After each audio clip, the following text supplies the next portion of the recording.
En estos días hemos visto que el tema de América Latina sigue cobrando relevancia para el presidente Trump. Los temas de seguridad nacional, migración, narcotráfico siguen marcando un camino, podríamos decir, para la política exterior y, como decíamos, la seguridad nacional de Estados Unidos frente a la región.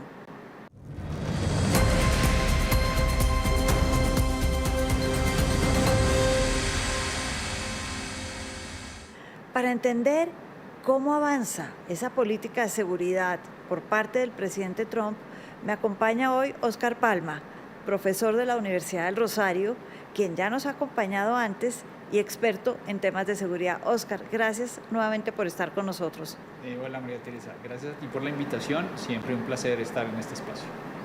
Óscar, seguimos viendo al presidente Trump enfocado en América Latina de alguna manera y ahora está hablando de un corolario Trump a la famosa doctrina Monroe de América para los americanos. ¿Qué podemos decir de este corolario?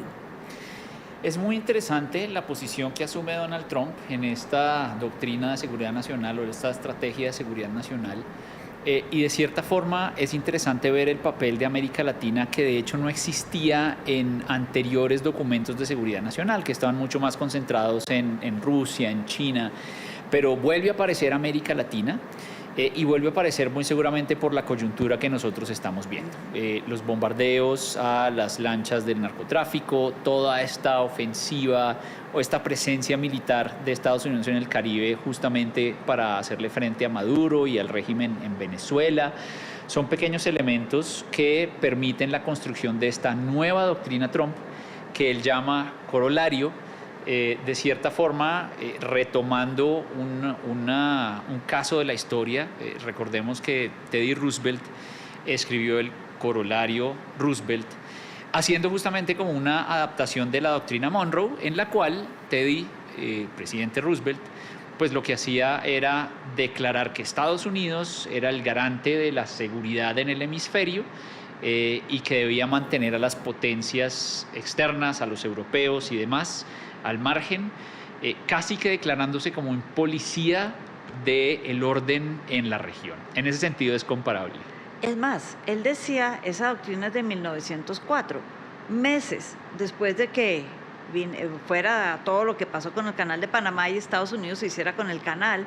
Y parte de la doctrina, si mal no recuerdo, dice, es que Estados Unidos, cuando ve que hay problemas internos en los países que afecten la seguridad de Estados Unidos de manera directa o indirecta, yo entro a resolverlos.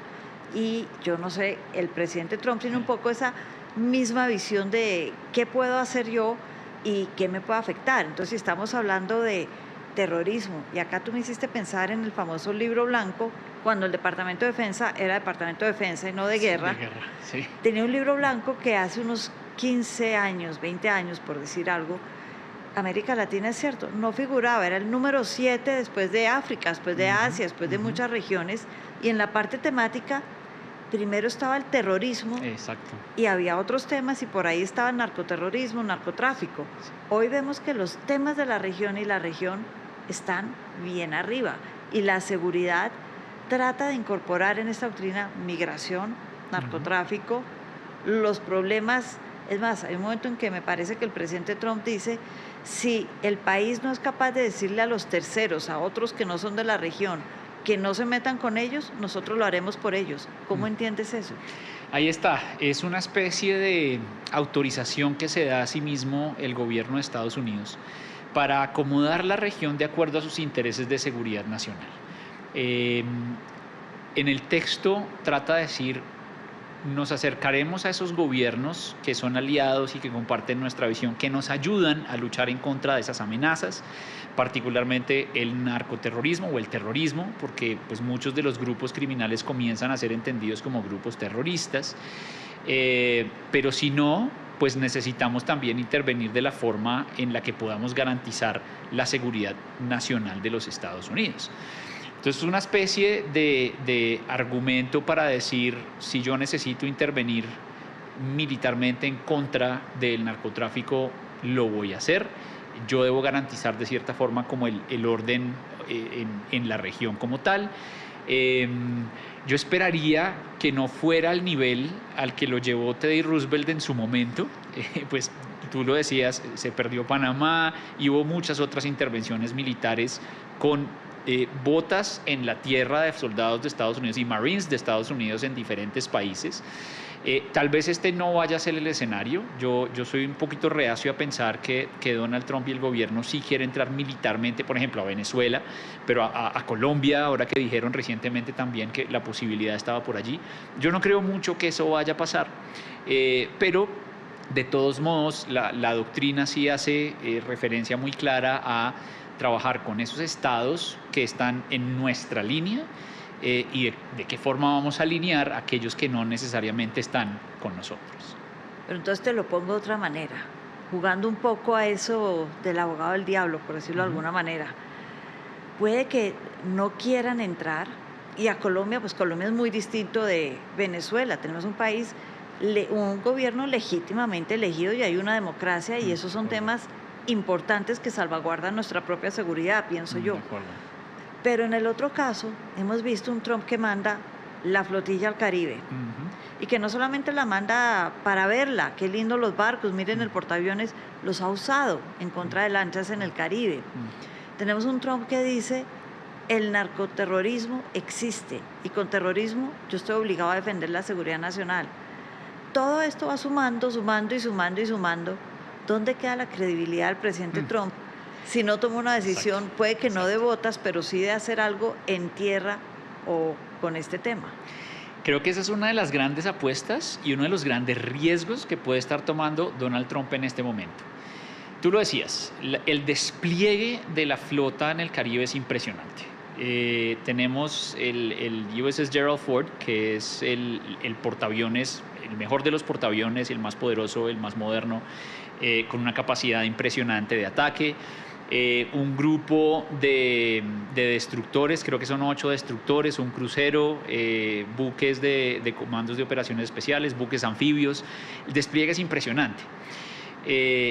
Y uno diría, ok, hay una estrategia para presionar a que en Venezuela se produzca algo desde adentro, llámese golpe de Estado, llámese operación especial, llámese como sea, para tratar de presionar la salida de Maduro, o como medio para negociar, porque también han conversado ya se supo públicamente que tuvieron una conversación, que dijeron, no tenemos ni idea al detalle, pero puede ser una estrategia para presionar para que el gobierno caiga de alguna forma. El problema y el riesgo es que no pase nada y que Donald Trump diga, bueno, pues tengo que sacar la flota de allá. ¿Y ahora cómo explico esto? Si el gobierno, si Donald Trump no logra algo en el escenario venezolano y retira la tropa, su credibilidad casi que se va a cero. ¿Y qué va a hacer con China? ¿Y qué va a hacer con Rusia con esa credibilidad tan baja? Entonces creo que es un escenario de riesgos muy altos, una apuesta con ciertos niveles de riesgo, y vamos a ver qué pasa, vamos a ver en qué termina todo esto. Está interesante. Está muy interesante y tiene otra mirada. Entonces sería el otro lado de la moneda.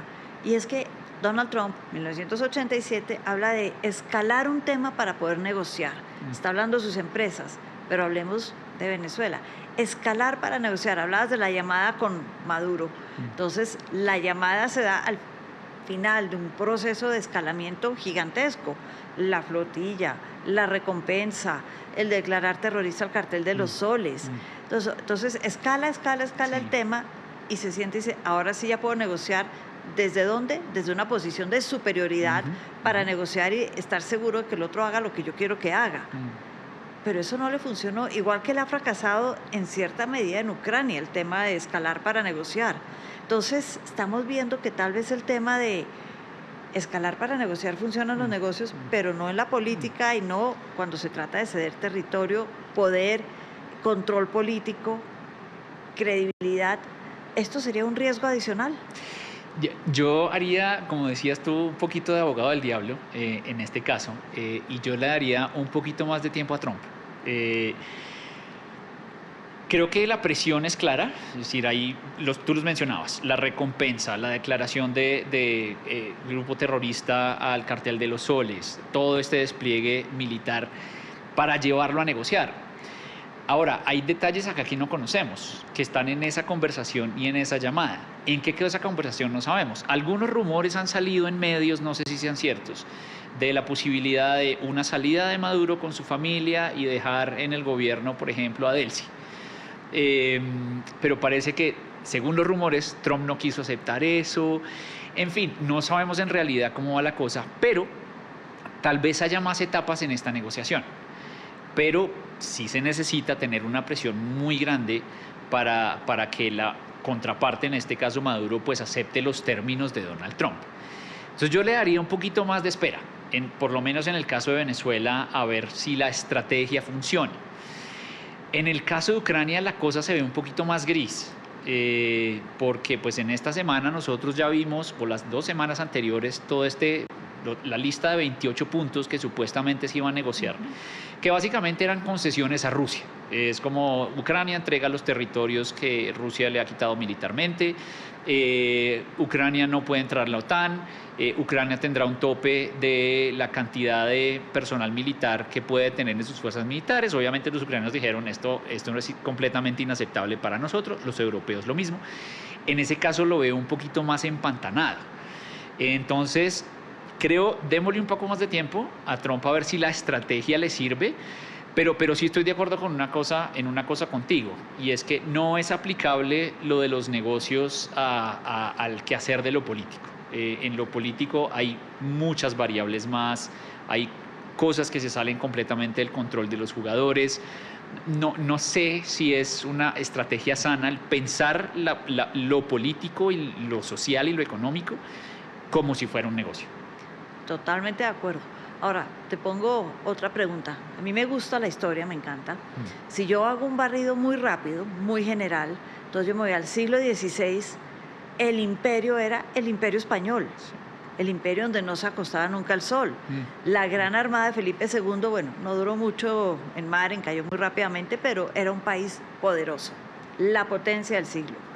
Después, esa potencia pasa a ser los Países Bajos, un territorio pequeñísimo, pequeñísimo, pequeñísimo, con colonias en Asia, África, América, el Caribe, por todos lados, gracias a los gremios, a la renta y al manejo de la riqueza que venía de las colonias. Luego, saltemos al siglo XVIII, y cuando uno tiene ya todos estos recursos, Europa estaba enriquecida totalmente, uno gasta en lo que no tiene, en lo que no necesita, champaña, seda, vino. Entonces, estamos hablando de Francia, que se empezó a enriquecer muy rápidamente, no supo manejarlo, los decapitaron, pero eso es otra historia.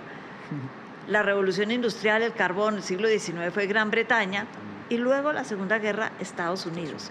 Pero si vemos que esto puede ser cíclico de alguna manera, y alguien le dijo a Estados Unidos, esto es cíclico, y está China creciendo, está Rusia mirando, están todos ahí mirando, podemos entender esto como unas acciones para alargar ese ciclo, que no sea tan rápido el cambio, mantenerse vigente en un mundo que está cambiando muy rápidamente. Bien interesante la comparación histórica y de hecho me gusta, por ejemplo, lo que hizo Estados Unidos a finales del siglo XIX, principios del XX, que bueno, ahí apareció justamente Teddy Roosevelt y fue esta idea de garrote y zanahoria, las intervenciones militares en el Caribe, el I Took Panama, todo este tipo de cosas, y la gente lo comparaba con el inicio del imperio estadounidense.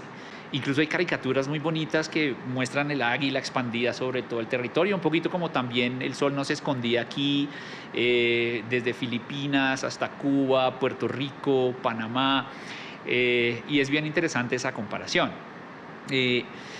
Yo creo que en el momento todas estas acciones de Trump y como esta idea del corolario de Trump en América Latina, sí tiene algo de mantener la posición de Estados Unidos como un gran líder global, como mantenerlo vigente en una región que históricamente ha sido su patio trasero, aunque ese concepto puede no ser muy políticamente correcto o positivo, pero puede ser el esfuerzo de Estados Unidos de mantenerse allí, porque sabemos que hay una competencia estratégica con Cuba, con Rusia, e incluso con países menores, India, incluso potencias regionales, Irán, Brasil, en fin.